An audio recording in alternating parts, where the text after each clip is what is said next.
से एक बहुत बड़ा डिसीजन लिया गया आरजी कर मामले में। जिस तरह से अभी जो नया डिसीजन लिया गया, फैसला लिया गया, 3 जो ऑफिसर्स थे, विनीत गोयल, इंदिरा मुखर्जी और अभिषेक गुप्ता को सस्पेंड कर दिया गया है, और जो लोग इनसे इन्वॉल्व थे उनको भी अभी तक जो निर्देश दिया गया है।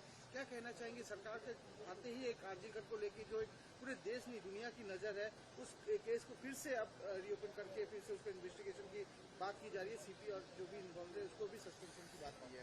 माननीय प्रधानमंत्री नरेंद्र मोदी जी और माननीय मुख्यमंत्री शुभेंदु अधिकारी जी पहला दिन से बोले हैं कि अभया, डॉक्टर अभया का केस और इस तरह का केस और दुर्नीति का केस भी जो 15 साल हुआ है, उसका केस जो अपना व्यक्तिगत इन्फ्लुएंस करके उसको बंद कर दिया गया, जस्टिस नहीं मिला, ये हम लोग फिर से केस को रीओपन करेंगे। और बंगाल में one of the biggest sensational case जिसमें हम पूरी थे उस रात, पहला शाम से वो परिवार के साथ हम पहला दिन से ही हम बोले हैं कि सिर्फ संजय राय इसमें जो मिला है, इसमें सिर्फ संजय राय, हो सकता है संजय राय था, हो सकता है संजय राय नहीं था,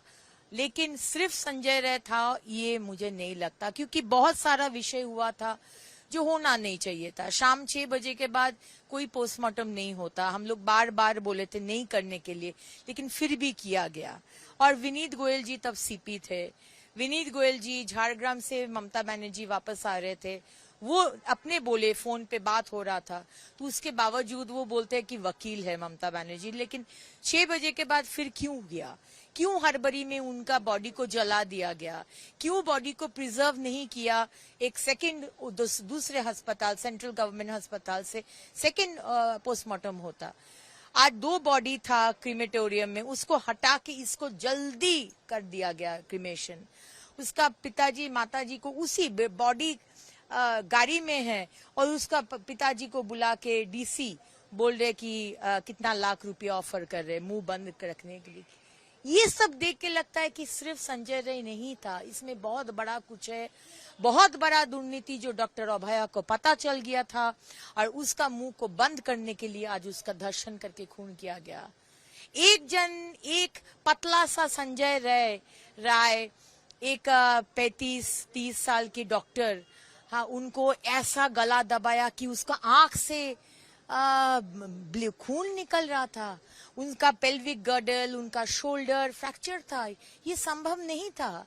इतना सारा सीसीटीवी कैमरा, ये बॉडी लेकर वो इधर गया उधर गया, लिफ्ट में गया तो कुछ सीसीटीवी नहीं आया।